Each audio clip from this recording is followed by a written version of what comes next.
Mga kapuso, nakasuway na ba mo nga gigukod og baka?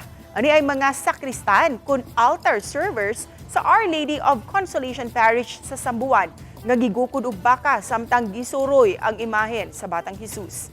Gitawag ang maong suroy nga Pax Tecum o Peace Be With You, usa ka tradisyon sa simbahang Katoliko matag Pasko. Kuha ang video ni Ruffles Christian Fajardo Katubay kinsa senior altar server. Nahitabo kini sa adlaw sa Pasko mismo. Matud ni Ruffles nga samtang padung naunta sila mobalik sa simbahan, dihang ilang nasugatan ang baka nga gipanag-iya sa ilang lay minister. Nibong sila nga nung kalit silang gigukod sa baka, sanglit unang higayon kini nga nahitabo kanila.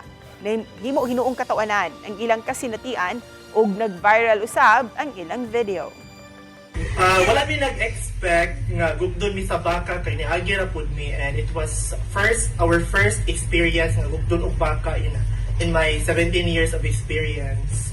And naman sa sadan gitugway ang baka. Wala mi nag-expect nga ma-viral siya because it was just a typical everyday scenario.